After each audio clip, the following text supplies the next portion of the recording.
Maverick News presents The Rick Walker Show. Defrag your mind.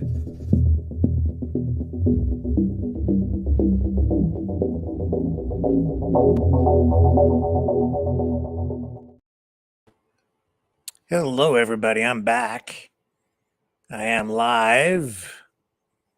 We are going to go now to that interview with Chris Sky. It was delayed earlier during our regular broadcast, but I bring it to you now, again, isolated in this form so that you can focus on this. And we just put it right up in front for you. Chris Sky, running for mayor of Toronto. I'll just step aside here now and let this roll. With special guests, guest hosts, I guess, Weldon, Barrie, the Thong Man, and Leo Lucier, Mouth of the South. Here we go, folks. And I put a lot of time in here every night, 13 and a half hours on Monday. I was telling Rick 13 hours and a quarter last night, and probably 13 or 14 hours tonight. I go on at 3 in the morning. Sometimes I stay till 7 in the morning. If I don't do that, then I have to go back to, what did we say? Oh, there he is, Mr. Chris Sky, finally. Hey! Hey, I just talked to Hey, Brian. Brian said you're going to be at his house, Chris, tomorrow. I told Brian to get a hold of you to get on here. I was in a meeting. Our phones were off. I didn't see the time. And then when I got off, I was like, holy shit. I didn't know we were in the meeting for that long. I am so sorry, guys. I already had another show today. I was in meetings all day. Well, I can't wait to hear what you have to say, mister. It's always a pleasure to watch you. Yeah, so I appreciate I'm you. going to try to hook up. If you guys give me 1 sec, I'm going to try to hook up the sound to the car so I can hear you properly. Sure. So you will be in Windsor tomorrow, I heard, eh? But it's private, I heard. How did you know about that? It's supposed to be a secret. I'm the mouth of the South, the man without a plan, the master of all disasters, brother. I know everything. Apparently, Jesus. I was going to come and meet you again for the 10th time. Well, I'm going to be there. I'm going to be coming there tomorrow. Sorry, guys. I'm just trying to get this sound proper. Give me 1 second. I am really sorry. While he's working on that, Chris, I can give you an update. Apparently, they've withdrawn the permit for Ottawa. We're not allowed to have sound now, and they've retracted the permit.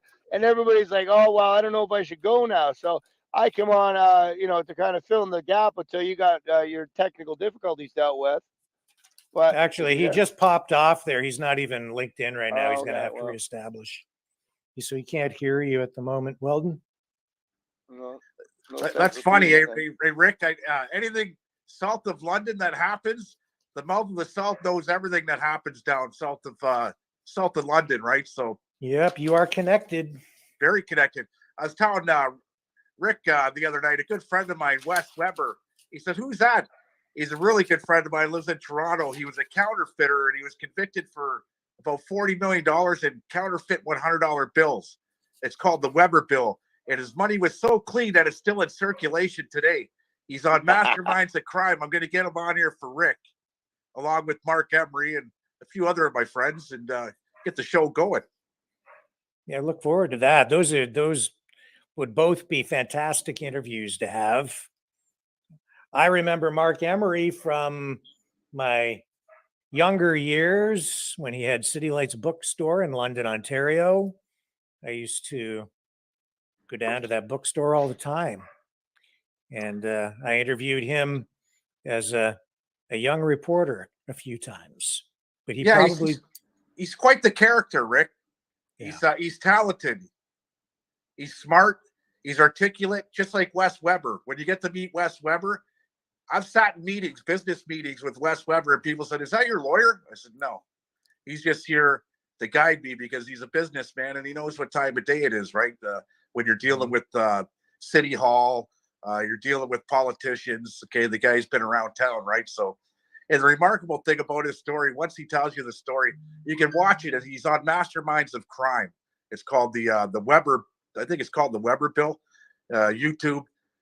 But he was on the show Masterminds of Crime, right? And in that segment, I think he only got about 6 months in jail at the end of it, right? For $40 million Canadian counterfeit currency that's still in circulation today, which is pretty remarkable. So talk about a license to print. There he is. He's back. I switched devices, guys, because I couldn't hear anything. I couldn't get it to come through the car's Bluetooth. We're on the move right now. I'm on my way to Niagara Falls. I have another meeting and another show at 8 o'clock. So my day is literally by the friggin' second. And my campaign team's not even here yet. Our campaign's not even officially underway, but I've never been so busy in my life. I've never slept so little in my life, but I've never been more excited in my life because we got an opportunity right now for something very, very powerful, very important. I'm going to get a bigger platform than I ever have before. And when I win as mayor, I'm going to be put in a position where I can help a lot more people than I ever even imagined. And I can put more hurt on the people that are doing this agenda to us than I could ever have imagined. So I've never been more fired up. And they're going to try to come at me with everything they got. They've been trying. They had elections. Toronto threatened me. They had Pierre Poilievre and his lawyers, Goodman's Law, threaten me. They had the RCMP arrest me and my wife 5 days ago. They banned me from Edmonton Airport to try to stop me from flying here. They had Airbnb block my account so I couldn't rent the house I needed for my campaign team. They had the Old Mill cancel my friggin' April 16th event, making me get another venue. And you're the reason why they're trying to cancel Ottawa this weekend. They took the permit back. I don't know if you've heard that yet. I did hear that. It's all your fault, you criminal. It is my fault, and I think the reason they did that is so people like me and you, if we go down there, they can try to say that we're inciting an insurrection because now we don't have a permit, and then they can either make me look really bad for my political campaign, or B, even arrest me. Because since I just got off my big charges yesterday, if everybody knows about that, assault with deadly weapon on police officers, threatening to kill all the premiers in Canada, and dangerous operation of a motor vehicle to boot. They wanted to throw me in jail for years. They were dragging my... Of course, and they dragged my name through the mud for the last 2 years. I wasn't able to drive. They took my gun license, all my guns. They took my driver's license. And even after I was found completely not guilty yesterday, I still had all the same conditions. They still have my guns. They still have my gun license. And I have to fight just to be able to drive again.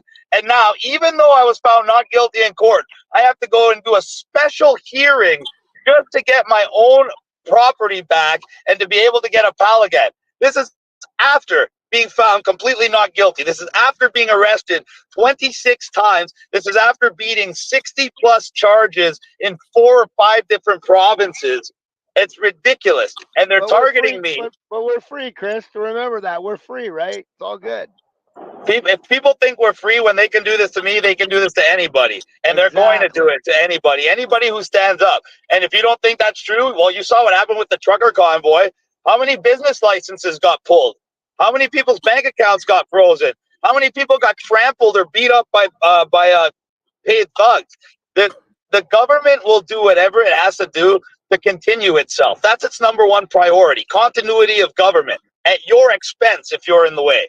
By the way, so just before you came on, Chris, I was telling everybody because it's all a buzz on the on social media, and I said, guys, if you're not going to stand up for your rights, you might as well have never gotten involved in this movement in the beginning.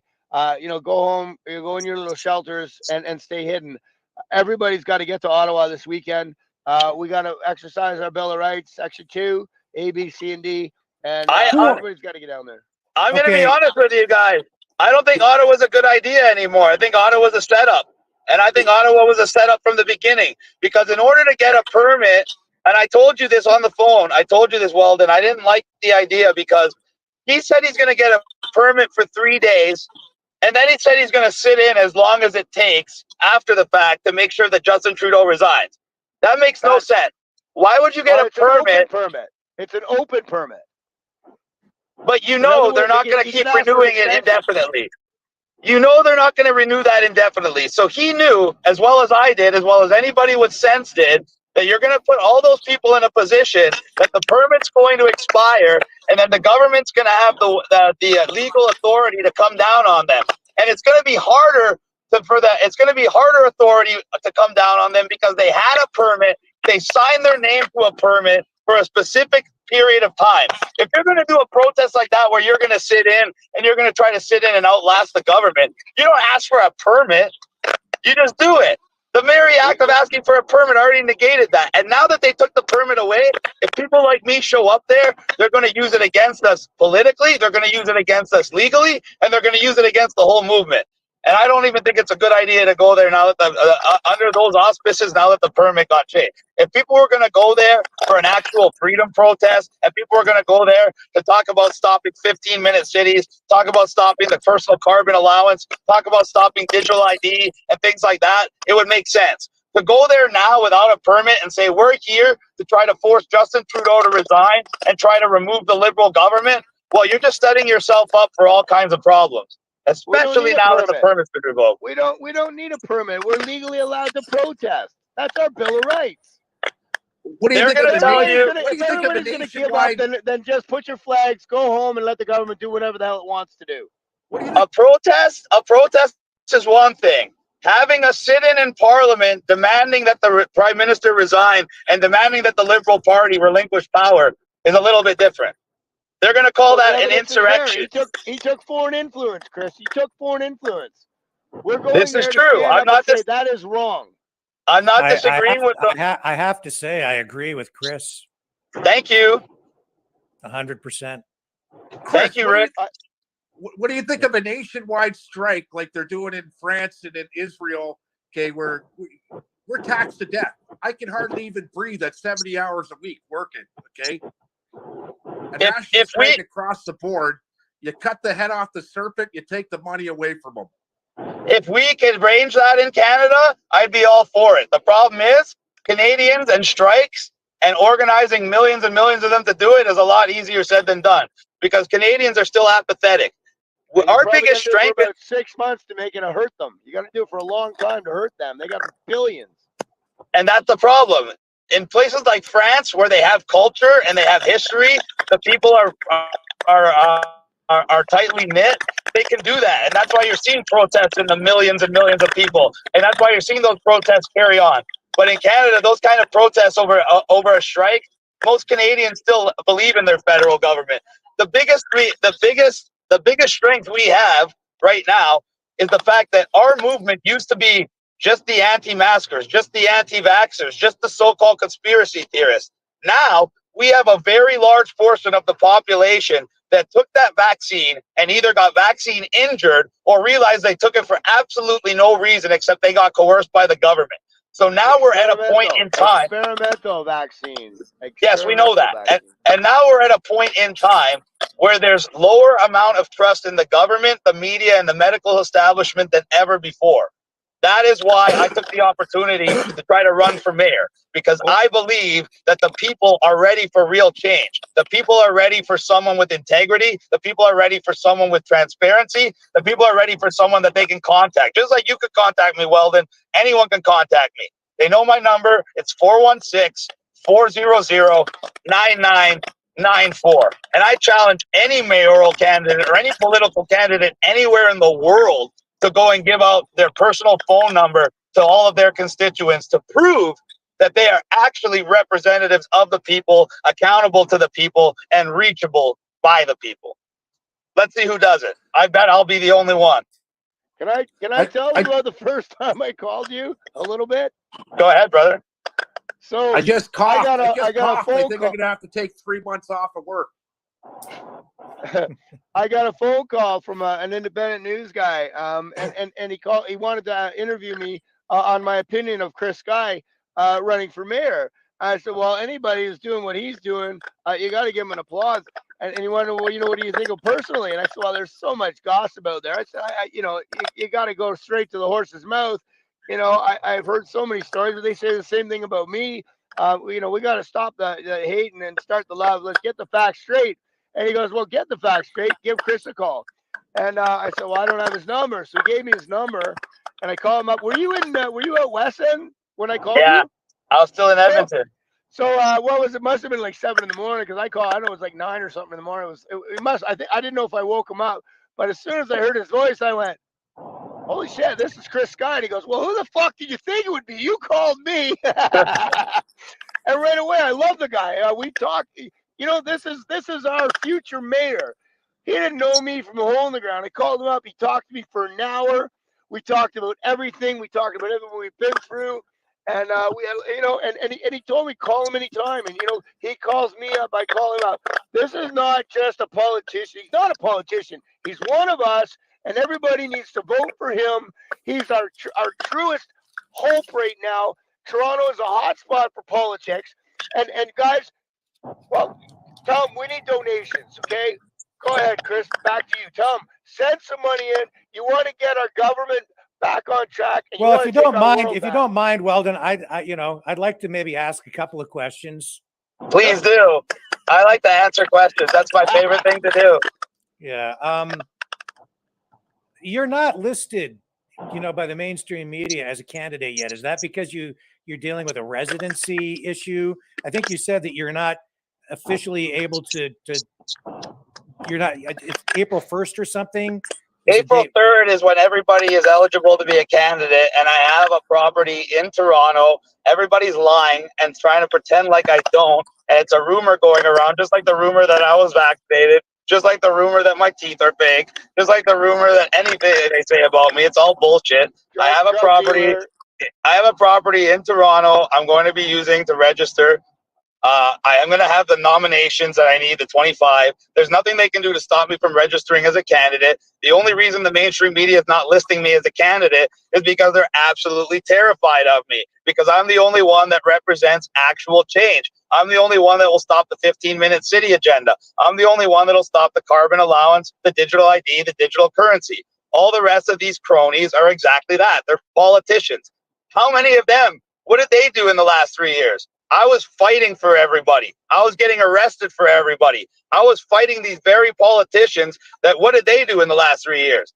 Every single time they voted to extend the lockdowns. Every single time they voted to give themselves pay raises. Every single time they voted for every restriction that destroyed people's lives. Well, I was fighting these people tooth and nail. They were doing everything in their power to make your lives a living hell. And now they want to take control of Toronto and bring you to the next level of tyranny. And I'm the only one that's there to stop them. So some of those issues, like the personal carbon credit, the digital ID, those are things that are coming down more from the federal and provincial levels, are they not? So how would you, as the mayor, tackle those kinds of issues? The 15-minute cities is all within the municipal budget. I would make sure there's no municipal budget for any 15-minute city design. As soon as I see developments that are going to take away car lanes and add bike and pedestrian lanes, they're going to take away underground parking and remove the minimum parking and replace it with maximum parking, those are not going to get funded. It's that simple. And we're not going to let it happen. And there's lots of ways. And there's lots of ways we can stop digital ID in municipal levels. We can pass bylaws under the Strong Mayors Act that forbid Toronto businesses from using digital ID, even if they put it in at the federal level. So, and when they see Toronto standing up and doing things like that, how many other municipalities will put pressure on their elected representatives to do the same and keep their freedom intact? That's what we're going to do. The Strong Mayors Act applies in Toronto and Ottawa. Would give you special veto powers. Yes, but a lot of people are concerned that it's maybe too much power, that it becomes sort of dictatorial at a certain point. They still put a clause in there that if 66% of council tries to go votes against your veto, that you can be overturned. So there are still safeguards in place, and I wouldn't be using it in a way like they used it. They use it in a way to impose restrictions on people's lives. They use it in a way to close down businesses. They use it in a way to try to force you to stay home or get fined. I would use it in a way to prevent them from implementing the next phases of their agenda that are going to take away more freedoms and more financial stability from every single person in the country. But you have a pretty woke council there, so you'd be at odds with a lot of them, I would think. Pardon? You have a pretty woke council.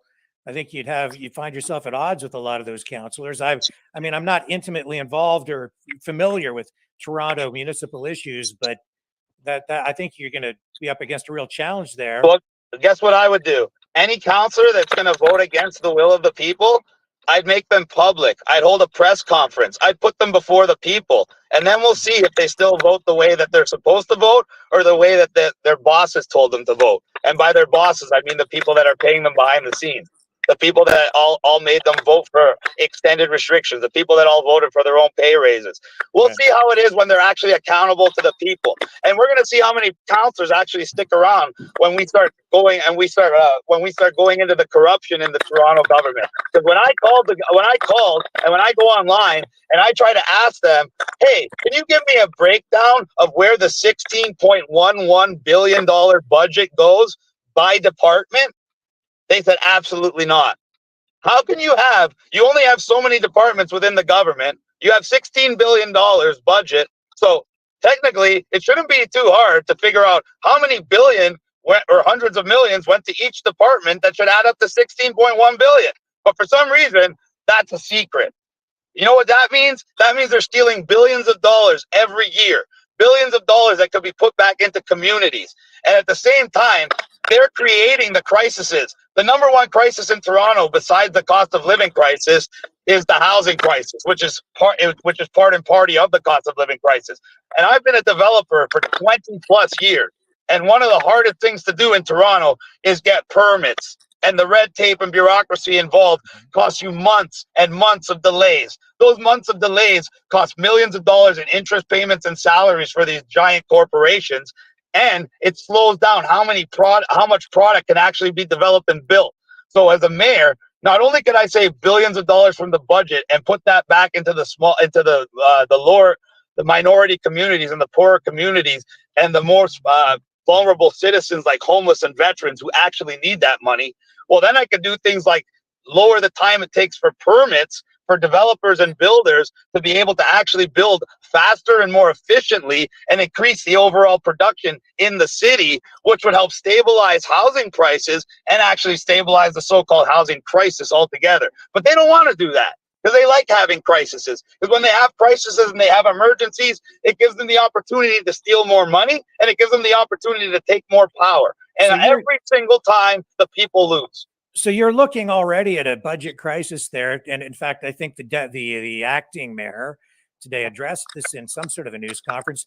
You have almost, I think, $900 million shortfall that they're hoping will be filled in with some transfer payments that seem murky and may not actually arrive. So how would you deal with that immediate crisis? I gotta go, guys. I gotta go. Sorry. I just want to quickly say about the 15-minute cities, guys. If you don't believe that, go and look at any subdivision that's been built in the last 30 years. There's one entrance in and one entrance out. Chris, I love you. I hope the hell I see you Saturday. If not, I hope to see you guys soon. Leo, nice to see you. Rick, always a pleasure. I got to go, my friends. Peace and love. Thanks. See you, Weldon. Take care, my friend. See you, Weldon. Rick, to answer your question, the very first thing I would do as mayor is go through the federal budget with a forensic accounting team and try to save every dollar I can. And I guarantee we wouldn't save 900 million. We'd save a couple billion. So I'd be able to get rid of that budget shortfall like that and still have a shit ton of money left over for social programs and to reinvest in the city and reinvest in the people. That would be the very first thing I tackle. Because when they tell you they're going to get a $900 million federal money, what does that mean?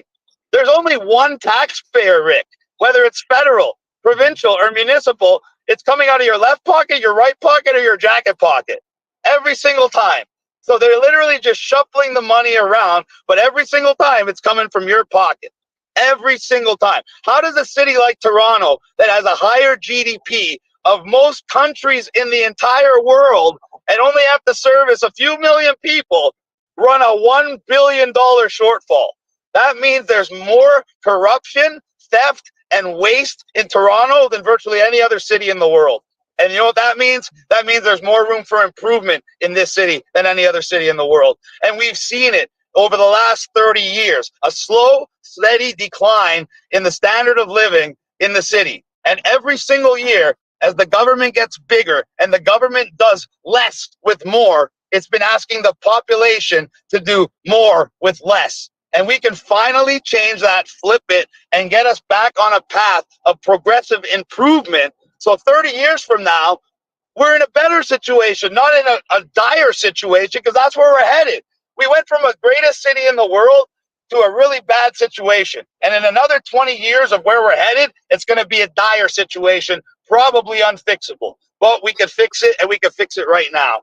Well, you are right. These problems with the finances started 25 or 30 years ago around the time of amalgamation. So there's no question about that, with no real plan for the budgetary process. What are your views on mega projects like the Gardiner Expressway rehabilitation? Well, if they're going to do it as inefficiently as the Eglinton Avenue place, my wife is an American citizen. We've been married almost 10 years. She's been here almost 13 years. She remembers 13 years ago them still working on that same intersection. So to me, I think that's probably the longest running money laundering scheme in Canada. Because if that was done by a private company, they would have been fired about 150 times by now. But somehow the city just keeps getting away with extending it year after year after year. We don't even know how many billions they wasted so far.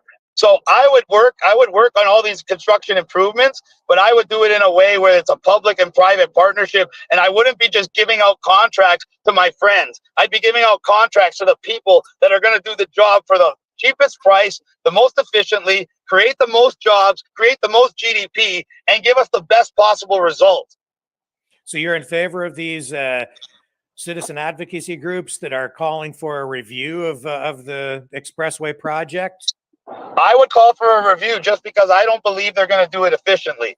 And I would call for a review budgetary wise, not because I don't believe in the project, but I believe the way they're going to do the project, they're going to waste a lot of money. They're going to steal a lot of money. So I'd want to do the project, but I'd want to have the reins, and I'd want to keep everybody on a very, very short leash. And we would do massive analysis to see what we believe it would cost in the private sector and get multiple companies to price it out, just like we would in the private sector.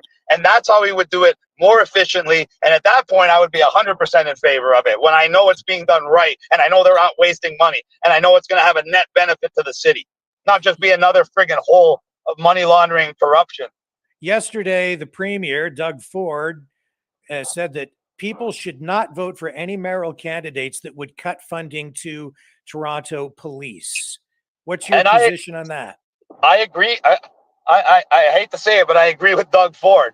I think we need more police, but I think the police need to be reappropriated. What was their primary goal the last 3 years? Revenue generation, giving single mothers tickets when their husbands just got fired from their jobs and their kids are going through mental health crisis, and you're going to give them thousands of dollars of fine because they decided to sit on a park bench in front of their house.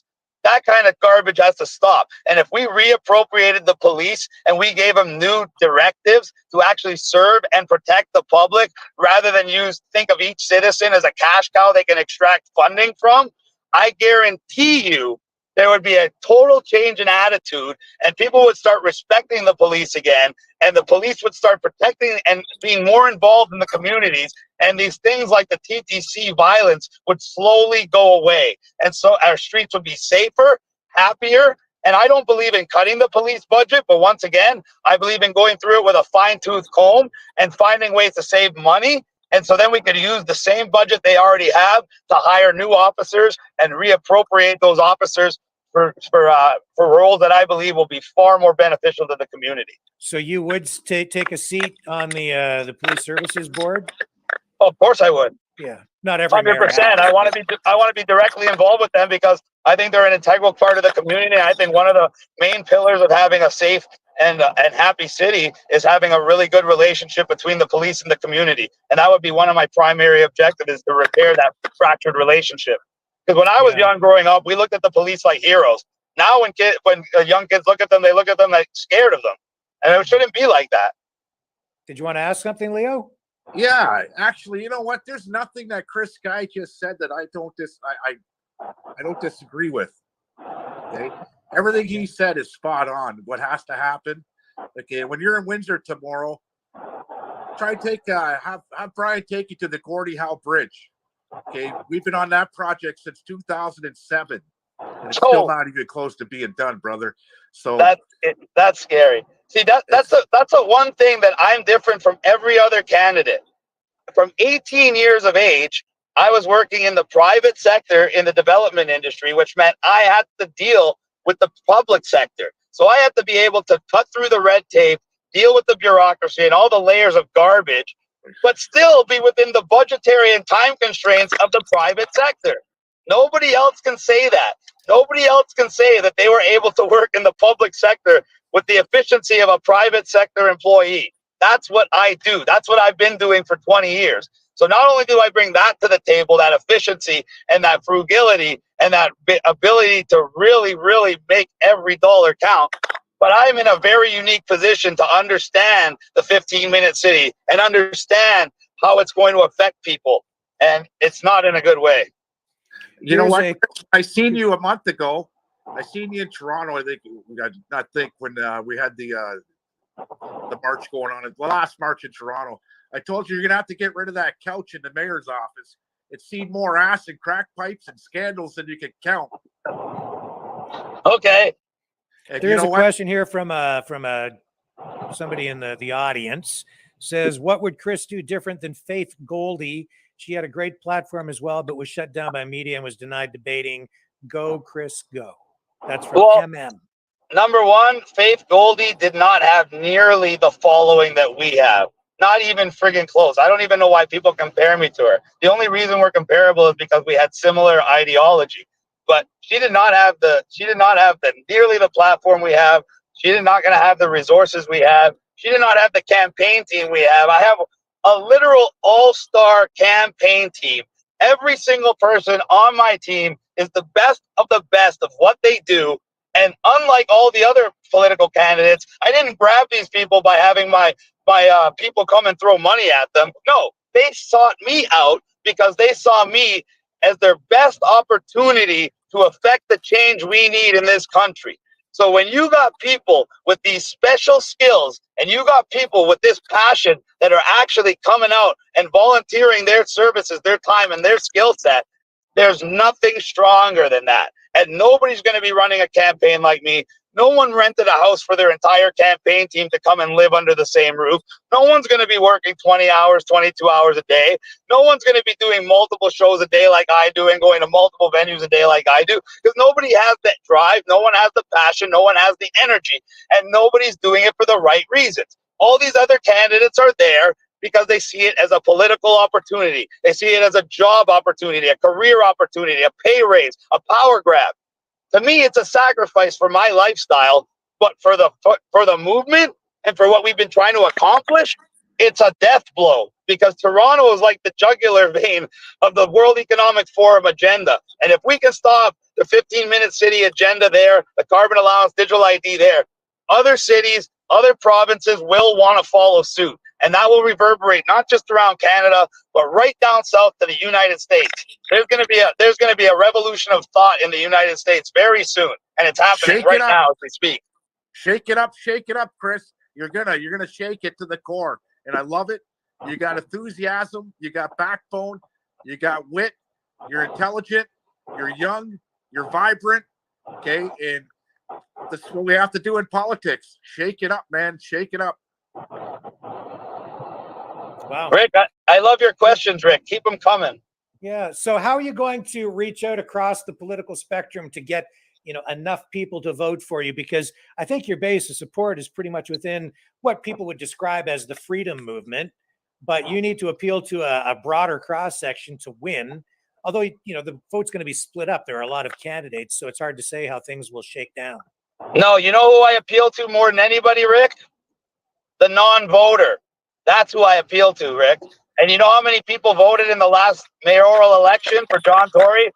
Only 29% of the eligible voters. That means 71% of the people, they weren't liberal, they weren't conservative, they weren't left, they weren't right. They were non-voters because they understood that none of those candidates represented their interests. When I run, why do you think the media doesn't want to mention me? Because they know if they mention me, all those non-voters, which represent 71% of the electorate, are going to come out and they're going to vote, and they're going to vote for me, because I've never voted in my life, but I would vote for me. and so will the other people that think exactly like me. And that is the biggest demographic by far. PDS says, for question for Chris Guy, will Doug Ford grant you powers for you mayor when you win? I don't understand. I guess he's trying to say if Doug Ford's going to try to block me from being able to. He said he wouldn't do that on TV no matter who won. So I don't think he would. He would try. If I do things that are really against people that are close to him, I'm sure he will try to help them out. But it's not like he can really do much. He could try to slow down the rate at what we get our funding from as the premier, but he couldn't really prevent me from running the city the way that I want to or the way that I need to. Yeah, Laro says, is he married and a family man?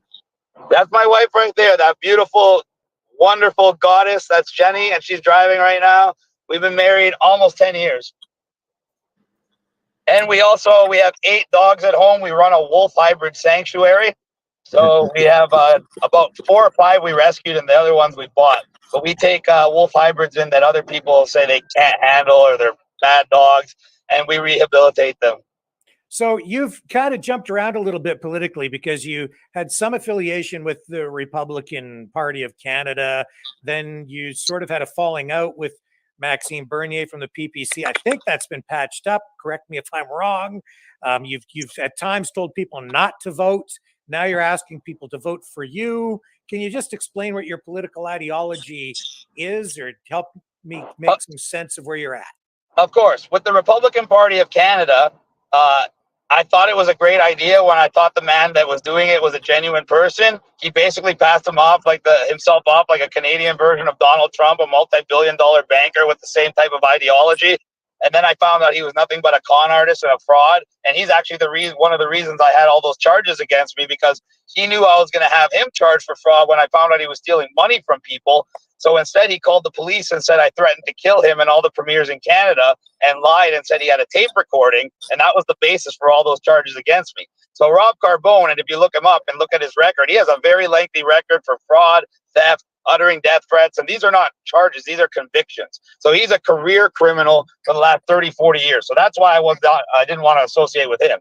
With regards to Maxime Bernier, I never had association with the PPC, and I never really supported the PPC because I just believe that he's a leader that's not going to be able to let them win. I do believe there's a lot of good people in the PPC party, because there's people that are from the private sector. There's people that have been pillars of their community for 20 plus years running. So out of all the parties that are in politics today, I believe the seats are filled by the PPC are the best, but I just don't like their leadership because I believe he's weak. I believe he'll never win a seat. He'll never be able to get them the kind of funding they need to ever be a real contender. And I think if he was actually serious about the party, he would step aside and let somebody else lead it that actually has more chance to bring the party where he would want it to be and where all the people in the party want it to be. But I was never had a falling out with Max or the PPC party. It was more of a fact that when I was invited to speak at the Supreme Court in July, and it was supposed to be a freedom rally, and I was invited by No More Lockdowns and the PPC party, once I drove the 5 hours. Oh, we froze up there. I'm still here. He'll come back. There he is. He must be going through a cell tower change or something.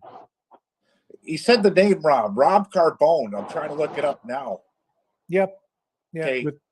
Yeah, you kind of broke up there, Chris, so we lost you for a moment. We lost your signal for about 60 Where did you lose? Where did you lose me from? Where you were talking about going to speak at the event. You were invited, yes. And you said you were invited, and then you broke up. Yeah, I was invited to speak just a couple days before the event. I had the emails to prove it. They made a flyer, put my name on it, and they used me to bring a lot of people there. And then when I got there, I was pulled aside by Mark Friesen, who's a member of the Freedom Movement, but also a member of the PPC and a good friend of mine. And he's like, sorry, Chris, we had an internal risk assessment, and we decided it's not in our best interest to allow you to speak. So at that point, I realized they basically used me to bring people there to a so-called freedom event, and then they wanted to hide. So I wasn't having that, and I didn't appreciate that, and I didn't like the way that they tried to do that. I thought it was underhanded, sneaky, but that's what politicians do. And with regards to not voting, I believe that federal elections are pretty much a moot point because we only have a selection of two people. We have Trudeau or we have the Conservative Party candidate. That's it. Nobody else has a mathematical possibility of winning. So it's very easy to rig an election. They don't even have to rig it. They just have to give you a choice of two people that they control and you lose. But at the municipal thing, it's a different story. The municipal politics, especially mayor, is the highest ranking office in the country that has no political affiliation. There's no liberal or conservative or NDP as a mayor. You're just a person. And that allows you not only to bypass and overcome all those points of division that they'll try to use to ostracize a candidate like me, but it allows me the unique opportunity to unite the city. Yeah. So do you have any affiliation with any political group? I mean, I still see this support from within the freedom movement or whatever people want to call it. Some people are now, there's this unity movement, there's the freedom movement, there's this movement, that movement. But you're not really affiliated with any political party at this point. Absolutely not. Yeah. And I do that by choice. Fuck it. I'm moving to Toronto now just to vote for you. So you need to initiate some fundraising. It's going to take a lot of money to. It's actually not going to take me a lot of money. I can tell. I know the math. I've done the math. I had multiple political strategists, multiple analysts look into this for me, and we all came up with the exact same number. And the fact of the matter is, we know the establishment candidates are going to be spending about $1 million a month against us for a total of $3 million plus over the next 3 months. And by our calculations, we're going to need a tiny fraction of the funding in order to have a campaign that outperforms them significantly. And not only does that show what it means for the election, it's just going to show what it's going to mean for our administration of how much more efficient and how much more effective we are. Laro asks, will the Canadian truckers receive a refund if you are elected? If I had the power to do that, if there were companies based out of Toronto and I had the ability to reverse their business license cancellations, I would do that. But some companies were in other provinces, some companies were in other, so there's some things I would have absolutely no power over. But for people that did have it, I would help. And if anybody in Toronto still had their bank accounts frozen, they'd be unfrozen, because I think that is absolutely ludicrous. And it's something out of Stalin's Russia or Nazi Germany, and that has no place in Canada for no reason whatsoever, especially for people standing up for freedom. And so I disagree with you, Rick. My support's not just in the freedom movement. Yeah. My support is a lot vaster than that. Sure. I got people all day long, people that wear masks, people that took the jab, coming up to me everywhere I go. When I went to the gym yesterday, I had to take pictures with at least 50 different people, young women to old men and everything in between. Why? Because they believe in everything I stand for. So even the people that took the jabs, even the people that wear the masks appreciate me. Even the people on the far left that hate me. You can talk to a lot of people that do not like me, but they will still agree that I would make a great mayor because they love the idea of having a strong warrior as their dog in the fight. And they know that I might tell them something they don't want to hear, but I would never lie to them and I'd never stab them in the back. So my support base is a lot further and a lot wider than people realize. And if I was wrong about that, the media would happily put me in there. But they don't, because they know the moment people recognize me, the moment people hear me speak, they're going to understand and resonate with what I say. I think your support base also comes from people that have been fucked over by this government, and that's a lot of people. Exactly. A lot more people than you think. How many people lost their jobs for one reason or the other? How many people had their businesses closed down, even though they took a vaccine and wore a mask? The government disenfranchised millions and millions and millions of Canadians. And the biggest thing is they lost the trust. Canadians were the most trusting people on planet Earth. They trusted the government, they trusted the media, they trusted their doctors. Now they don't trust any of them. Before the freedom movement, Chris, came along, okay, I'm a owner of the marijuana business in 2018 that opened the day that they legalized.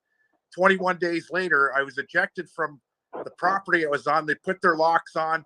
Okay, kicked us out. I was stuck to pay 5-year lease at $13,000 a year. Okay, luckily I had it, paid it, whatever, right? And I'm still through the courts right now on something that was legal called cannabis. Okay, and we've been fighting for these rights just for the cannabis activism my whole life. I got 33 now, I think, charges for cannabis. Okay, it spent a couple of years in prison. 27 years of my life's been on probation, parole, or bail, some sort of condition. This is not free, okay? And I'm still on bail as we speak right now. That's why I know where you're headed. I'm not going to tell anybody where you're headed tomorrow, but I'm not allowed in that place. Okay, I'm banned. It is what it is, right? I know if I say it on here, you'll have 10,000 people show up as usual, right? But I'm not going to. It's a secret. We know the same people that are involved. Okay, and he just told me, I know what you're down here for, and I love what you're down here for. But the word freedom to me, okay, yeah, they say it's legal. Cannabis is legal, but why am I still before the courts? I gave away $1 million worth of cannabis to feed the hungry, and it's all documented on legacy media. They've had their heyday with me, this and that, right? But I'm still before the courts, and now they're asking 18 months to 22 months, or just over 2 years in jail. Okay, for giving away marijuana for food to help the poor, right? And Doug Ford's partly to blame, okay, because he brought out the legislation. Me, I'm part to blame too. I get it. But if you're going to call it legal, it's not legal, right? So I've been fucked around, and everybody in the 420 movement, and there's a lot of people in the 420 movement, Chris, that are on your side in Toronto, okay, right across the country. Right across North America. You answered your own question, because legal and decriminalize are two totally different things. Legal just allows them to make a whole new list of rules for them to tax you and charge you and fine you and arrest you. Decriminalize would have made it completely okay for you to do whatever you want with the substance.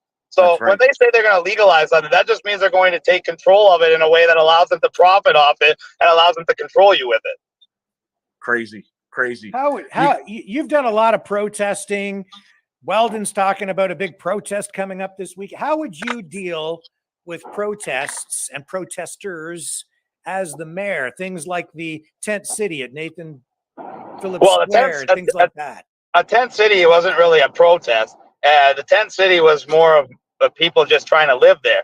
And I would be more compassionate. I would try to create the conditions where there's no need for a tent city, because those people would have government housing that they could go to, and they would have job programs that would reemploy them, and they would have mental health programs or drug rehabilitation programs that would help them. So they wouldn't have to live in tents. They wouldn't be on the streets. And if we did have people in that scenario, I would show them compassion, and we would do what we can to help get them out of that situation. We definitely wouldn't bulldoze it and drag them out of there.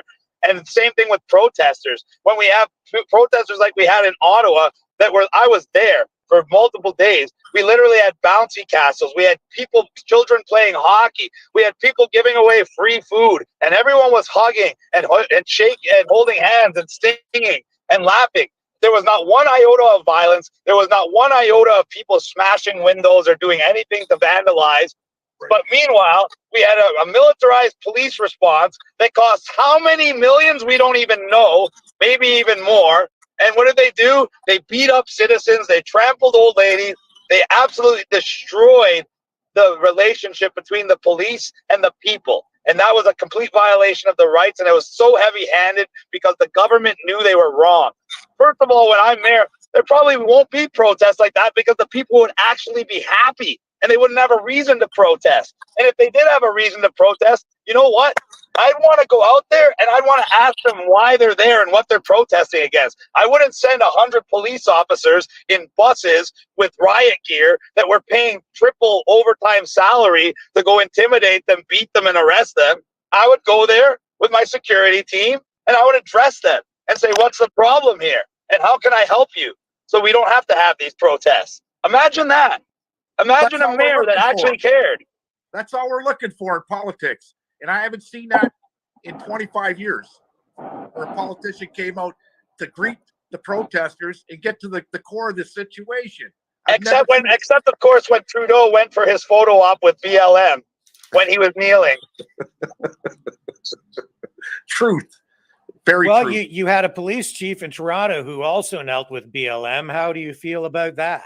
Well, considering that we all know that BLM and Antifa are intelligence operations, and BLM is anything but a black rights movement, we all know that BLM is not even run really by black people. We all know that BLM raised hundreds of millions of dollars and gave it straight to Joe Biden, and then used the rest of the money to buy up multi-million-dollar houses for their higher-up members. And we also know that Antifa is run by the same type of people and is listed as a terrorist organization in the U.S. And we also know that Trudeau himself was funding Antifa through the Anti-Hate Network and his good buddy Bernie Farber. So that's what I think about those plays. I wouldn't support those groups because we know that they're intelligence operations. We know they're terrorist organizations, and we know there are ways that the government gives dirty money to them to do things that the government wants done that they want plausible deniability for. Oops, sorry, did I just expose more corruption? So if you're on the police services board, you'll be, I guess, addressing these progressive left. Well, they have a right to protest like everybody else. You know, they have a right to protest like everybody else, but I wouldn't give them preferential or special treatment like they've been getting through from Trudeau's government. A helicopter escort, police escort, all this positive media coverage. No, they would just get the protest like everybody else. I wouldn't make a spectacle of it because they probably wouldn't be protesting, because every time those people are protesting, it's for another agenda. Well, I'm kind of referring to what you're going to do in those meetings, because I've listened to police services board meetings out of Toronto, and they, you know, they're all in on systemic racism as a big issue that they're dealing with through programs and so on. So what is your view on that? I believe that that's just another method to create division and create more control. As we all know, Toronto is probably the most multicultural city in the world, where every race and every type of people, including a vast LGBT community, are widely accepted and even embraced and encouraged in every aspect. So that whole idea of systemic racism and this whole idea of gender ideology and all that is just more points of division and more ways to divide society, so government can create problems where they can get more power and control. And I would do the exact opposite. I would increase race relations between everybody, and I would downplay this ridiculous idea of so-called systemic racism. Wow. Hey, Chris. Yeah. The back to what was his name? Rob Carbone. Carbone. Is that the same Rob Carbone that was in the Michael DeGroat casino? Nick Rizzuto, the mafia? No, it's not. It's not. That's a different Rob Carbone. Okay, that's a different Rob Carbone. Okay. Yeah, it's a common name. Just like there's another guy named Chris Sakocha that has a big criminal record that they try to pretend is me, but it's not. Yeah. Do you want to address that? Because I had people sending information about that. And I know you were on another program where they were accusing you of things that you had not actually done. Can you? Yes, can you just 100%. shed some light on that? Yes, I didn't bite on that at all. Yes, there's another gentleman by the name of Chris Sakocha, and in fact, I believe he even went to the same high school as my sisters, and that's what makes it even more funny, because I didn't go to the same high school as my two sisters, but this other guy with the same name did, and he's actually 4 years older than me. He's not related to me in any way. He has a different birthday than me, but he also has a laundry list of charges, including heroin charges, gun charges, gang charges, snitching on people. He spent 33 months in jail. So obviously, if that was me, I would have never had a firearms license to have my firearms confiscated. I wouldn't have been traveling all over the world because I wouldn't be able to, and I wouldn't be eligible to run for mayor. So it's ridiculous that people would even try to proliferate that it was me, but they were. And the reality is that even though I've been arrested 26 times in the last 28 months and charged with over 60 offenses, both criminal and public health act, I have absolutely no criminal record whatsoever. I love it. Now, I have to say that I've had other, I keep hearing things like, Chris is just controlled opposition. He's a Fed. That's why they arrest him, and he still gets to travel to other countries. Do you want to address those kinds of allegations? Well, first of all, if I was a Fed and they weren't worried about me, they wouldn't be banning me from airports, trying to stop me from flying here. They wouldn't be arresting me in the airport. They wouldn't be trying to stop me from running in the election. They wouldn't have Pierre Poilievre's lawyers sending me lawyers' letters, and I wouldn't have been charged with over 60 offenses. They're doing that to try to dissuade me and try to test my resilience. But the thing is, I actually know about the law, so I don't break it. So every time they arrest me, they are the ones breaking the law, which is why I can continue to get bail and why I beat the charges. You think it's an accident that I just went to court for a 5-day trial, a heated trial, and the judge just deliberated over a month and found me not guilty because I'm secretly working for the government, yet not being paid by anybody, yet exposing the government at every turn, and yet doing everything I can to actually help the people? It's absolutely ridiculous. And I want to say, what did any of these other mayoral candidates do the last 3 years to help anybody but themselves? What did they do? Absolutely nothing. What did I do? Well, I started 2 nonprofits, one called Back to Work in April 2020, because I foresaw the massive rush of business closures coming. And I personally saved dozens, if not hundreds of businesses from foreclosing. Then I started a nonprofit called Mothers Against Distancing, to try to inform mothers how the psychological damage and social isolation and mask wearing on their children would be far worse for their health than the potential of catching COVID. We even tried to open up schools for the private school sector, where I paid my own money and actually got it approved by the Ontario School Board, only to have every one of my locations disqualified by the federal government under the auspice of not meeting zoning bylaws, which would easily be amended by minor variance applications if it was anybody else. But for me, they use it as ways to stop me from being able to get safe schools for children. So these are the kind of things I did. When Trudeau canceled the Santa Claus parade, the biggest, most iconic event in Canadian history in Toronto every year, I did a press conference that said, I'm going to do it anyway. And I raised tens of thousands of dollars. I had 7 professionally made floats from the same people that make them for the Santa Claus parade. We did a toy drive where we got 500 toys raised, and we set up at Dundas Square in Toronto, the only place where you could take pictures with a professional Santa Claus. And once you had the free picture, your child could go to the toy mountain and pick any of the 500 toys they wanted. And when I arrived on scene, the police ran over to me and they gave me a police escort, and they blocked every street from Yonge and Dundas all the way to Yonge and St. Clair. And I marched with the police around me behind that parade. And when the parade was all said and done, you know what they did? They arrested me and charged me. They gated you. You know, you could be accused, okay, of a crime, but being convicted are 2 different things, right? Exactly. So, and if you don't have a criminal record, you're not going to be banned from any country, ladies and gentlemen. You could have killed somebody. You could have a murder charge, and I can still get you a Mexican residency right now if you want. And you can fly to Mexico, no problem. So you're trying to tell me that if I got arrested for speaking out to more than 100 people, they're not going to let me fly to London, or they're not going to let me fly to a different country? Are you guys out of your mind? I'm not allowed in the U.S. because of marijuana charges, period. Yeah. Well, listen, it's coming up on 8 o'clock, and I know you've got another appointment. Is there anything else you'd like to bring up or think that we might be missing?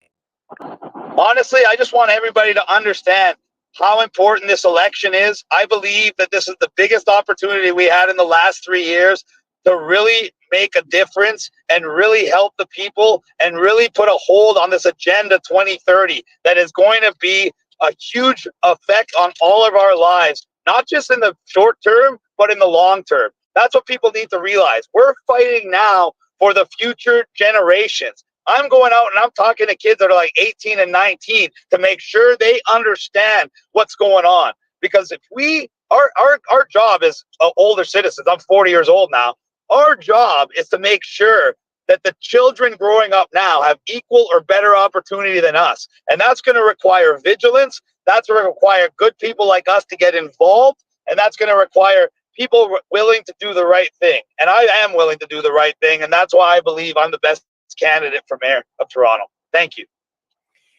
Well, I'd love to have you back on again, Chris. It's been a great conversation over the last hour, and I really appreciate you taking the time. I appreciate the questions you ask because it's very refreshing that I get to actually talk about what I would like to do, because everybody else likes to ask superficial questions or ask questions about me. But really, this is about what I want to do for the people.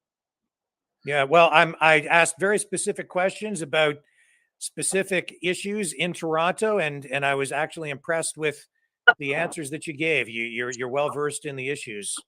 Thank So you. That's what I pride appreciate it. myself on. I pride myself on being on top of the issues. I pride myself on being a man who keeps my promises. I pride myself on being a man of integrity and a man who is willing to help people on an individual, personal basis. Thank you very much, Chris Guy. We'll get you back on. Anything else, Leo, before we sign off? Yeah, Chris, thanks for coming on the show. Rick's got a lot of followers now. I think he's at about 400 watching right now live. Okay, it is what it is. Somebody said alternative news. I don't like to call it alternative news, but it is news. Just call it real news. He's getting a lot of people with a lot of substance, okay, on this show. And it's always great to see you. Enjoy my town tomorrow. If I don't see you, I will see you when you're down at the riverfront, brother. 100%. God bless you guys. Thank you. Thank you. It's been a pleasure. Absolutely. Thank you, Rick. Take care. Bye for now. Chris Guy, what do you think, Leo? You know what? He's, like I said, he's young, vibrant, a man of substance. He could go far in politics, right? That's what you need to shake it up, okay? Somebody that's real, somebody that's been screwed over, okay, that knows what time of day it is. And Chris Guy knows exactly what time of day it is. He's smart, okay? 32 convictions or 32 charges and beat him, okay? No convictions. So the government was wrong. He's been talking about a lot of things. I've been watching him for the last couple of years. And everything that he said, he's been spot on, Rick. It's like a fortune teller. Okay, the 15-minute cities and everything else. And I wanted to ask him about the Gardiner Highway. If you go to Lakeshore Boulevard in Toronto, my brother has a condo down there where you take the tugboat or the boat buses over to the Toronto Island. Yep. As soon as you walk out of his condo, you get on the boat and go over to the Toronto Island. Very nice neighborhood. Okay, and all the way down that Lakeshore Boulevard down to the breweries, it's like a 15-minute city now. Okay, crime stops on that side of the Gardiner on Lakeshore Boulevard. There's no crime at all. It reminded me of West Vancouver. Okay, they keep all the shit out of that side of the town for some reason, and the way that they do it is using the Gardiner Highway, right? So it's like a 15-minute safe city for people, but you got to have this in order to live down around Lakeshore Boulevard. Mm-hmm. If you don't have that, you're down on Jane and Finch. Well, I asked him, some very specific issues about local, Toronto-centric issues because he's going to be the mayor, and he's tuned in. He's aware of the issues. He's done his homework. Look at the Ford family. Okay. They're a bunch of village idiots. Not very well educated, not very well spoken, not articulate at all. And look how far they've gone in politics. Okay. Starting from the city era. Okay. Not only Rob Ford becoming the mayor, okay, of Toronto, and getting caught in a scandal with the crack and the hookers and everything else that he was doing. And a lot of people respected him at the end of the day, even after all that. Okay. Now, I don't trust crackheads, period, because, when they'll go as far as to give oral sex for their next high, okay, and you're running the city of Toronto, you're going to allocate money from the taxpayers in order to get high, okay, plain and simple. I don't trust crackheads, crack dealers, meth heads, any of that, heroin heads, fentanyl heads, okay? I just don't, because they will stab you in the back at the end of the day, right? But that mayor seat, there's no scandal with Chris Guy. There's none. John Tory, I'd like to see at the end of the day really why he had to leave the office. Was it for sexual relationships with this intern, or was it with a little boy? Or there's always something at the end of the day, and I don't think it was over sexual interference going on with this intern. Okay, because if I had a sexual relationship with somebody and I was sitting at the mayor's job, I'd tell my wife about it and ask for forgiveness. Either forgive me or divorce me. Simple. Okay, that's my job. That's my livelihood. It don't matter what you do, right? So, like I told him the last time, get rid of that couch that's in the mayor's seat because it stinks. Okay, there's a lot of sex and a lot of drugs that have been on that couch in the mayor's seat, and that should be the first thing he dumps as soon as he gets in there. But he does have a following, like I said, huge following. Anybody that's ever been struck by the government at all levels, from municipal, provincial to federal. Okay, here's a guy here with some substance. He's been screwed over and he beat the system, and I love it. I really do. So they have. Let me just see how many candidates. I'll bring it up on the screen here so people can see. They already have quite a few listed. Of course, they did not include him in this Toronto Star listing. Anna Bio, Bradford, Chloe Brown, Olivia Chow, NDP, MP, former. Yeah, Rob yeah. Davis, That's Anthony Jack Fury. Layton's ex-wife, right? Olivia Chow. Yes, that's right. That's right. So the Stephen ex-head of the Holiday. NDP party, the only guy that I thought could have been a really good prime minister, that's his wife. Is she running in the? She was running in the Spadina area, wasn't she? In that ward. Yeah, she's a former Metro and Toronto City Councillor, former NDP Member of Parliament. She's currently Executive Director of the Institute for Change Leaders, which she founded in 2016, originally from Hong Kong. Chow was a councillor for 14 years, championing progressive causes, including subsidized childcare and co-op housing, with her late husband and council colleague Jack Layton. She ran in the 2014 Toronto mayoral race, finishing third behind John Tory and Doug Ford, and then Doug Ford went on to become premier. Well, you know what you're getting with Olivia Chow anyways. At the end of the day, you're getting NDP. Because once NDP and her husband was a leader, you're not taking that out of her blood. So you're getting NDP, which she is also, if you're NDP, you're also a liberal by the looks of it, right? Yeah, 100%. That's what you're getting with Chow. Stephen Holiday, a city councillor. Mitzi Hunter, a liberal member of provincial parliament from Scarborough-Guildwood. Giorgio Mamalidi, a former city councillor.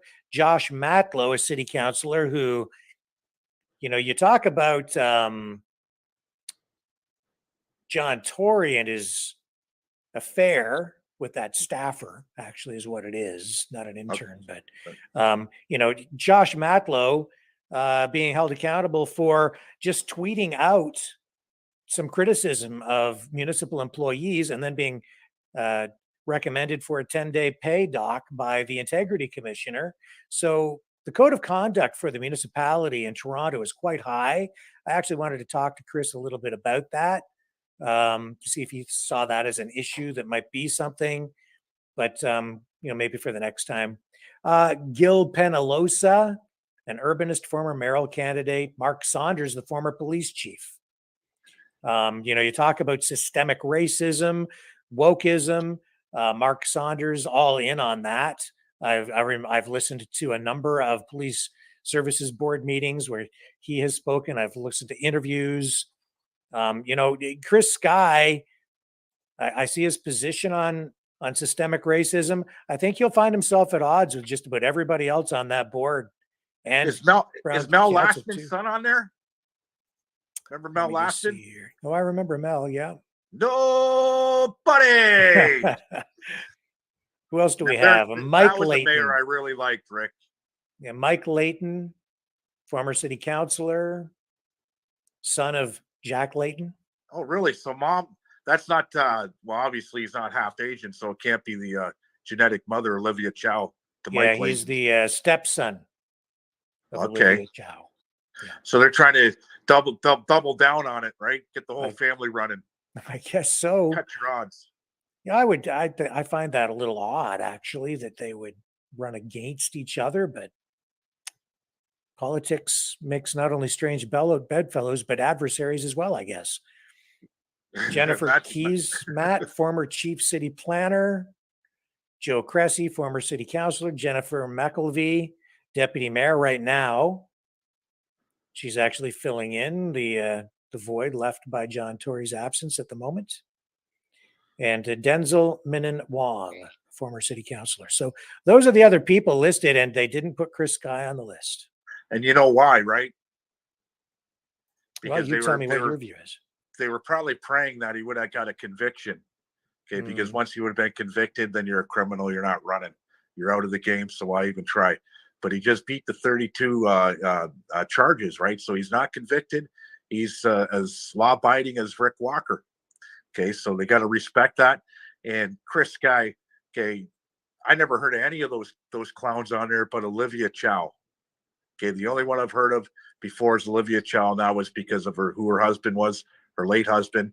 Okay, Chris Sky is much bigger than all those guys. Social media is going to do the trick for Chris Sky. Social media is 10 times bigger than mainstream media. People stopped listening to mainstream media. You know, what do they call it? A rag? The Toronto Sun, Toronto Star, they're rags. Yeah, they're rags, yeah. Who reads the rags anymore? I don't. Even I got good friends that are reporters, okay? This is funny. My ex-girlfriend, Rick, I put her through journalism school, and she wound up reporting in the Vancouver province paper, right? That's her job. Yeah. And when we were 23 years old, 24 years old, I sold a lot of weed in order to put her through school, right? And she took journalism school, and she's a journalist today, right? So she could thank me later if I ever talk to her again, right? But I see this as, with that number of candidates, I see that helping Chris Sky. They're going to split that vote up, and he's going to have a consolidated base of support, and probably appeal, like he said, to people who otherwise might not vote. He's going to reach across the political spectrum, I think, more than people realize. And because he's colorful, charismatic, and he has that social media power, I think he's a contender. They can't even hit him with the word racist, Rick, and I'll tell you why. Okay, I don't know if you noticed. I've seen his wife before. She's a beautiful woman. Okay, I've talked to her a couple times. She's of Asian descent. Okay. So they can't play the race card with him, and he's been with her for what, 12 years? He said. Okay, so yeah. You know, I didn't realize. I never paid much attention. Yeah. To her ethnicity Right. at all. I've seen her around. Never thought much about it. So that just throws out the race card out of the whole race, because you know they'd go after that. Well, they've already called him a racist. They played that card multiple times.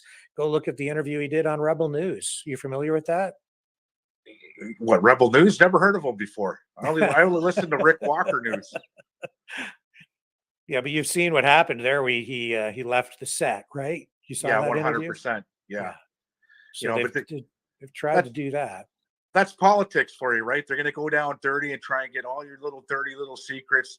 You know, Olivia Chow have investigators all over Chris Sky, following him around. As soon as he makes a mistake, boom, boom, boom. They'll try and use adultery. They'll try and they'll go as far as planting drugs. I've seen it in politics, planting drugs on incumbents, okay, and then having the police raid them. You're out of the race. Adios, amigos, right? This has been going on a long time, okay? Smear campaigns is what they call it, right? Yeah. Well, I mean, I asked some pretty tough questions, but I think I was fair. I tried to focus on the issues here tonight, and he stepped up. I have to give him credit. I asked him some very specific questions. He came back with some very strong answers. I was impressed, to be quite honest with you. Imagine you interviewing Rob Ford. Okay. Rob Ford? You mean the late Rob Ford? Yeah, the dead one. Yeah. Yeah. The crackhead, right? Imagine you. That would have been a little different. What a big difference between Rob Ford and Chris Sky. What a big difference. Okay.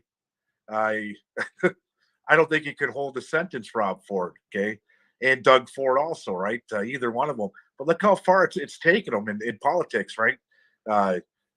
Some said, up until the last election, that Doug Ford could have actually ran for the Conservative Federal Party. It probably would have won. Okay, by the way he talked, the way he looked, the things he was doing things, right?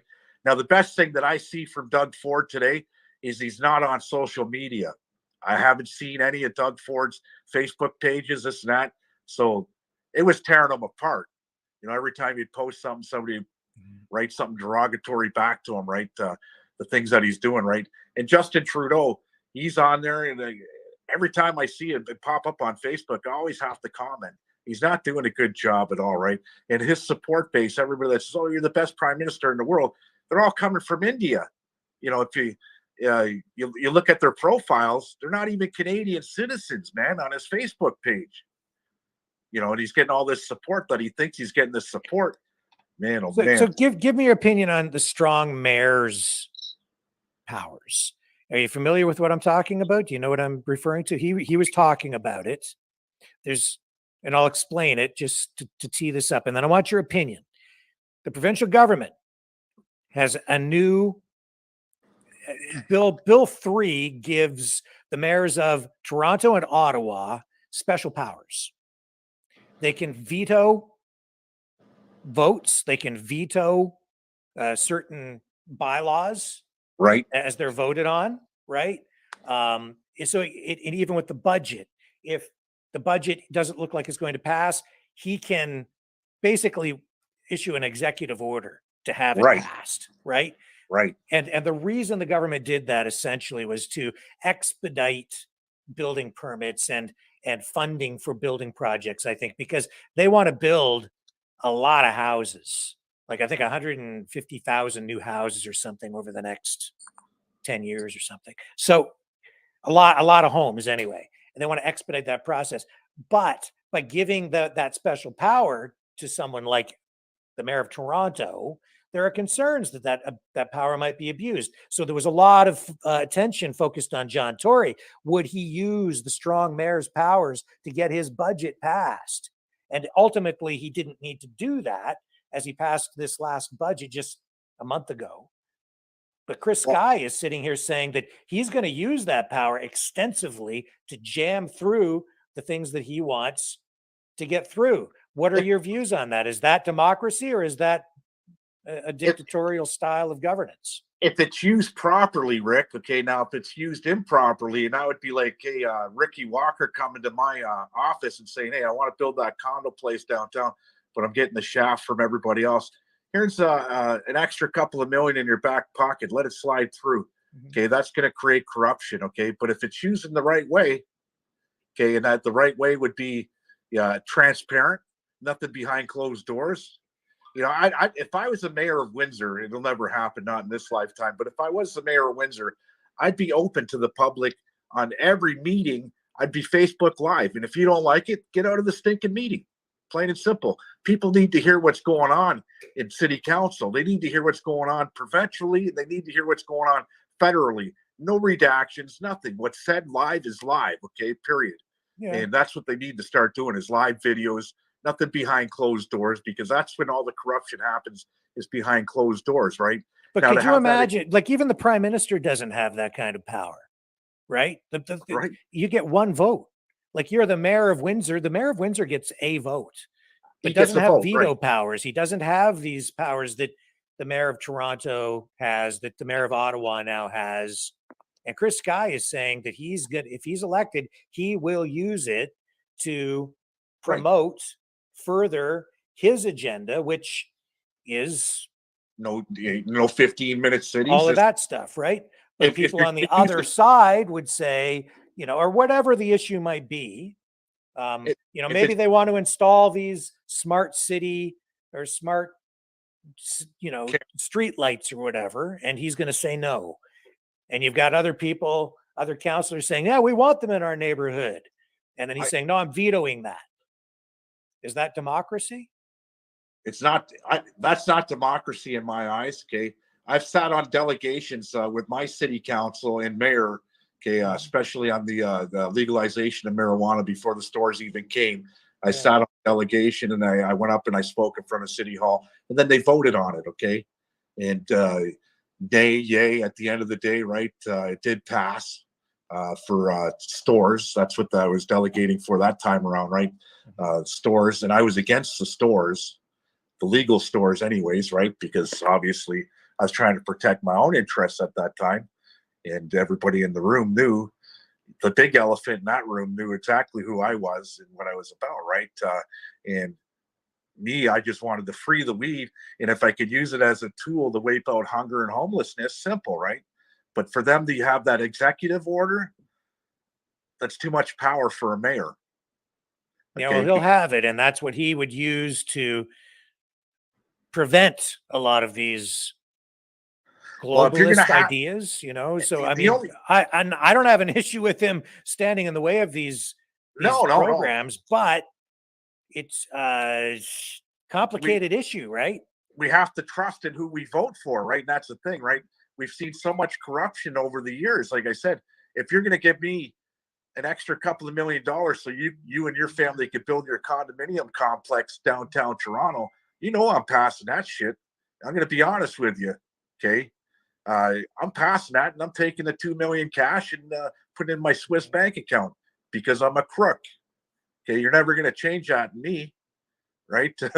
So that's the way it is.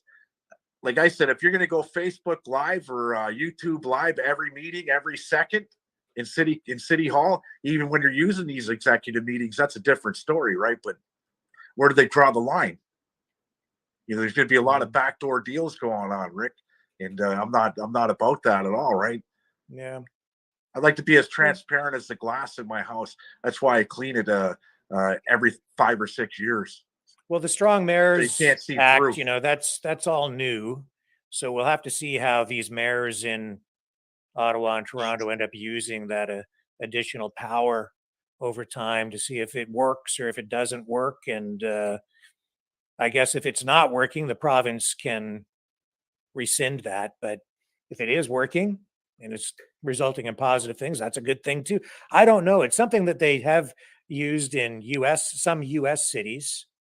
I haven't looked at it that closely to see what the track record is like down there, but it's very interesting, you know, and interesting to see how he's looking at that as a solution to some of the really serious big issues facing Canadian society right now, not just Toronto. And it's I've true. never heard of it till you just mentioned it today. Oh yeah. You know, it's kind of a big deal. He's right too, you know, and this is, you know, it's not his fault, Rick. Hey, it's not his fault. Okay, he's running for mayor. Yeah, I mean, it's there. It's there. It's a power that's available to him if he's elected, and he says he will use it in this way. And any mayor coming in can use it in whatever way they decide to use it. It's not. See, it's very much like being a president of a city. Like the president of the United States can write an executive order. It's very much in the same vein as that. Yeah. But it's at the municipal level. And he's quite right when he looks at Toronto as being integral, a trend-setting municipality. You affect change in Toronto, and you're setting off a domino effect that has impact across not just the country, but you know, internationally as well, because Toronto is an international city. And these kinds of globally focused policies do come down in Toronto, and Toronto is an integral part of all of that. I've been saying for a long time, if you want to make change, you get involved at the municipal level, your school board, your city council, run for mayor, you know, get involved at the local level because you can affect more change there than you realize. You don't need to be a member of parliament or a member of provincial parliament. All of those policies trickle down, and the enforcement, the implementation of all of those programs comes down to the local level. And even enforcement comes down to your local police service, which if you're the mayor, you get to sit on the police services board if you choose to. Yeah, I should have told Chris Guy to watch where he gets his money for his campaigns from. You don't want any interference at this time. And it don't have to be Chinese. It could be Russian, could be American, whatever, right? You don't want any interference in your election. Just keep it as clean as possible. That's what he has to do, right? But I've seen stranger things happen. So what do you think? What are his chances? How do you see it shaking down? Well, you know what? I come from a betting town with Caesars Casino only being a mile from my house. And if I was to take a bet on it, he's probably got about a 70% chance, okay, of becoming the mayor. I've seen stranger things happen. He's smart. He's articulate. He's got to get out. He's got to run hard. He's got to knock on a lot of doors. Okay, plain and simple. He's got to get to people. And the word social media is going to be his big thing, because he's more social on social media than any of those clowns in the picture that you showed me of all the people that are running against him, right? I think he's got about a 70% chance, Rick. And that's why his face ain't in that paper, in the rag. Yeah, well, you know what? After speaking to him, I've gone from, I don't know, to, yeah, I think that he's probably going to win. Well, hey, I've gone from I don't know to that. With everything that's going on, if you look at the counterparts provincially and federally, and you look what's going on, it don't take rocket science, okay, for Chris Guy to win it. Okay, he's there for the people. That's the key thing. If you're not there for the people, Chris Guy could say all that he wants, and he talks a great talk. I just hope that he walks a great walk at the end of the day, like his talk, because he's a smooth operator. Yeah. Okay. He's young. He's flamboyant. Okay.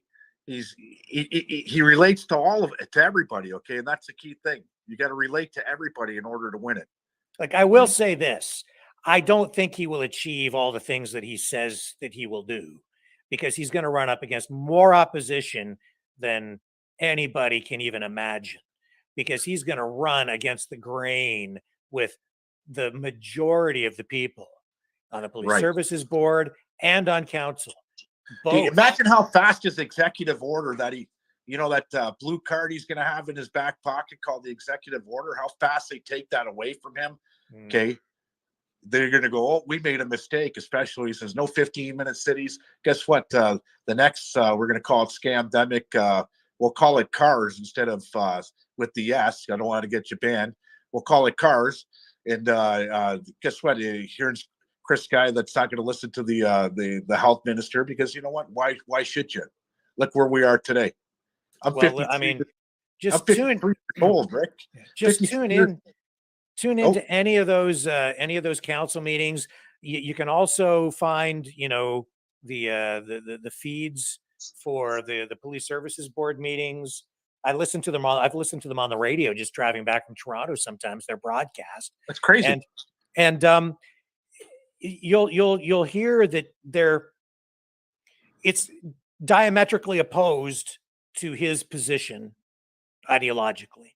Systemic racism, oh yeah, I mean, you don't dare oppose that. You have to acknowledge it as being a serious thing, and then all of the policies now revolve around that at the police in the Toronto Police Service.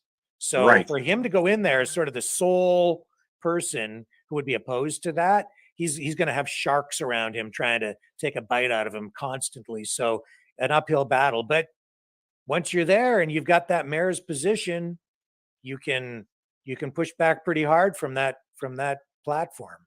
Well, they'll take that veto card away from him so fast if he did a fraction of what he said he was going to do, and he used that veto card. Wow. Yeah. Well, if you have, as I understand the law, if council comes back and votes 2/3 against him, they can overturn his veto. So there is that check and balance in place. But again, it's all very new for Toronto and Ottawa only. I don't think any other municipalities in Canada have that. And certainly it's an Ontario thing anyway. So those are the two main municipalities that have it right now. And it's a new deal. So a lot of people were looking at John Tory wondering how he was going to use it. They were worried that he was going to use it, because it's an end run around democracy in the view of some, right? It is, but it isn't. So he's saying he's going to use it. Chris Guy says he'll use it extensively. It will become an issue. Donald Trump used it extensively too, right? All the presidents do. They all use it. On his first Obama, date, I think. all of them do. Yeah. Well, that's the first thing Biden did, but he used his executive powers to overturn all of the executive decisions that Trump made. Then you elect the next guy and he overturns everything and puts what he wants in there. Pierre Poilievre, what's he say? The first move he wants to do is get rid of the carbon tax. Yeah. right? But that's what I'm saying, though. Even the prime minister does not have that level of power. The prime minister only gets a vote. He can't just sign, right? What he does have is his party whip to get all of his members of parliament to vote according to what the party platform is and what he wants. The only way the prime minister has that power is when he's a majority holder. That's right? true too. Well, to a Right. degree, yeah, that's true. Right. So he's got a coalition right now that's acting, a minority party acting as a majority, and that's a scary thing. Yeah. Right. I don't get it at all. Look at Christine Freeland. I don't know who did her makeup. Like I said, man, Anderson's funeral home. It's sickening, right? It's sickening what I'm seeing in the world today, Rick. And I'm blessed. I'm not taking anything for granted. I'm just blessed that I got my scruples together today, because 20 years ago, I wouldn't give a shit about any of these politicians, okay, at all, man. Yeah. And I feel really sad for the next generation coming up, and that's my kids, your grandkids, my grandkids. Man, they're going to have it tough, bud, really tough. Well, he's going to have a tough job if he does get elected, no matter what.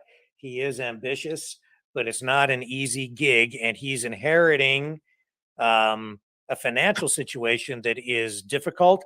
John Tory had to go cap in hand to Justin Trudeau to get a $2 billion bailout because they didn't have enough money to sustain the police, the programs that they have in place. Right, they had a shortfall. Now they've got what a did they say? What is it per year? Their budget? 16 billion, 0.1 billion, somewhere in that range. Yeah.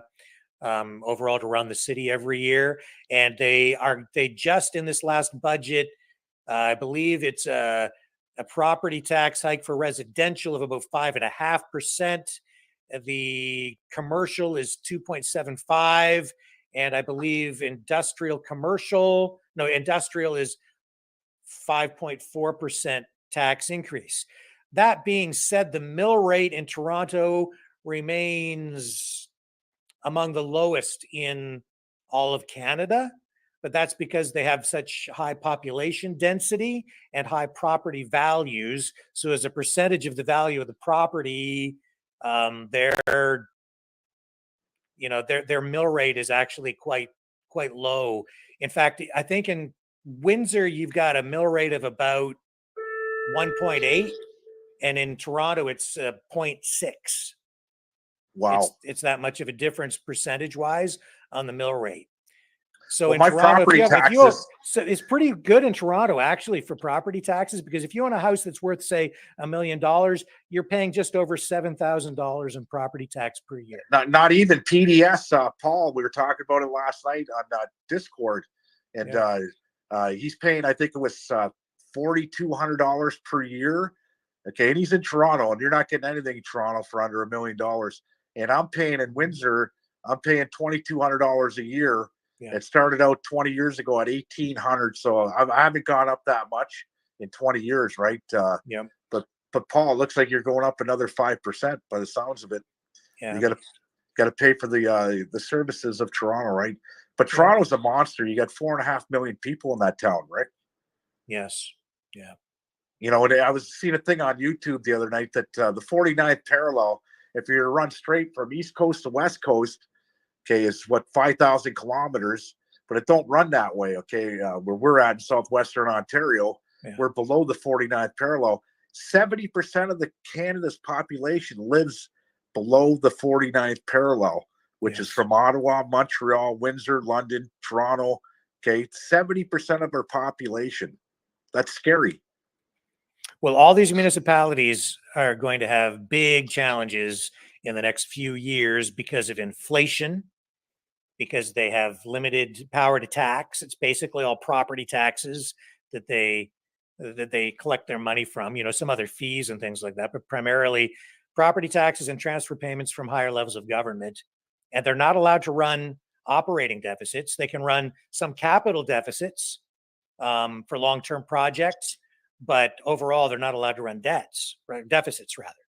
So I I'm going to let you know first, Rick, because I haven't done my taxes. I always get scared at this time of year to even walk in to do my taxes, right? But I made $106,000 last year. I got my son that's still dependent on me. My wife don't work. It's just the three of us at home. I'm going to let you know if I get money back or if I'm paying, right? So you'll be the first guy to know. And it sounds like great numbers. I'm not trying to brag or anything. I'm making 106 grand a year. Okay, big deal. At the end of the day, I have nothing, and I don't like it. Okay, I'm not taking no extravagant vacations. I can't even afford to go to the fucking Buck or two or to the corner store. I'm just like you at 50 grand a year or 60 grand a year. It's crazy. I can't save. I don't know how to save. I'm not putting in RSPs or TSFAs or any of that shit, right? Yeah. I'm just trying to live like everybody else, right? And I'm gonna find out what I get back if I get anything back. I highly doubt I'm gonna get anything back. The government really needs that money, right? At the end of the day, it's all about dollars and cents, and we're just a number for the government. We're born with that thing called social insurance number and a birth date, and that's how they track you, and that's how they bill you at the end of the day, right? So, you know, I'd hate to have to see a nationwide strike, but it's going to come because I'm not alone. Anybody below me, man, there's no more middle class, brother. Times they've changed, and the struggle continues. It does, Rick. If my struggle ends like this, since I'm the boss, I still got to go back to work and check out everybody, right? So it is what it is. Thanks. I want to thank everybody. Thanks for having me on the show, Rick. It's funny how Chris Sky was surprised when I knew where he was going to interviewers. But he has nothing to worry about down south here because he's got them all in the south. Like you got some added insulation protection from all the hoodlums, hooligans, what else we right? Because all you got to do is all the mouth. And somebody said, "Yeah, I'm the Pablo Escobar of cannabis down in Windsor." Maybe so. Many people might think so. If you Google my name, you'll read all the articles. My eyes, Pablo was somebody like Robin Hood, right? I don't look up to the guy who's murderous. I'm not. I'm all about peace, love, and happiness. And everybody in the group, okay, I'm going to say some shout outs. We got Cindy, we got Torrid, Divine Intervention, Jordan, Matt, okay, Choosy, man, he's my favorite from Jersey. I just want to know, Choosy from Jersey, are you from 33rd Street in Jersey? Because I got some friends down there from the Luazy, very lazy crime family in Jersey. That's pretty funny. Chicken Lady, we got Eminem, we got them all out there. I want to thank everybody for donating to Rick's show, by the way, too, right? He's get the super chats and everything else that's going on. Keep it coming in because Rick's got a great show, and I don't miss a lick. I don't, Rick. You know, I got a job, look at where I don't have to miss a lick. So once I'm done the Rick Walker show, I get really busy at work. I think I sent you a video of me flipping a 44 or 45 I saw that. Yeah. walk at 3:30 in the morning, right? 180 degrees with two cranes. And I do it so gracefully that I don't trust anybody else to do it because it's expensive when you break a crane or drop one of those jobs on the floor. Somebody gets killed at the end of the day, right? So I'd rather be in control of it and do it a safe thing, right? But I want to thank everybody, Rick. This is awesome. You'll have me back. Don't worry. Thank you, Leo. It's been great. Good show. Thank you. There you have it. The mouth of the South. Thank you very much. What we're going to do here tonight is I'm going to, well, first of all, say thank you to everybody for hanging in there. And thank you to Chris Sky for joining us on the program tonight. That was a great interview. And thank you to Leo. Thank you to Weldon, Barrie, Thong Man, and thank you to all you guys for joining us here on the program and participating in the chat. It's been a good show. I am going to rebroadcast this. Once we sign off here, I'm going to recycle this and broadcast just the portion with the interview that we just did with Chris Sky. So it'll get rebroadcast again for anybody that wants to come back in. If you missed any of it and you want to participate in the chat room, that will be open for all of you that want to take advantage of that. And I'll set that up probably within 10 or 15 minutes of signing off here tonight. If you'd like to support the channel, you can do so at freedomreporters.com. Let me just bring that up for you here on the screen. Please make sure that you like, share, and subscribe as well. That helps it helps to get us up in the search engine rankings on YouTube. Make sure you hit the notification bell if you do subscribe on YouTube, and please consider subscribing over on Rumble. We are growing over there. We're also over on Twitch, and the rebroadcast goes up as well over on the other social media platforms like Gab and Clouthub and Bitchute, etc. So thank you, everyone. You can donate to the program at maverickdonations.com, or also, that's the, by the way, maverickdonations.com is Give, Send, Go, and this is the PayPal, freedomreporters.com. We certainly appreciate the support. And to those of you who are donating in the chat room tonight with Super Chats, thank you. Thank you, thank you, thank you. It helps cover the expenses here, and it costs more to run this than people realize.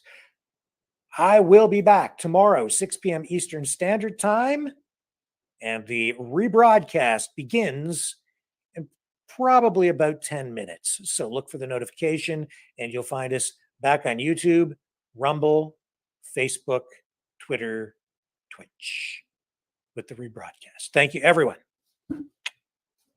Good night.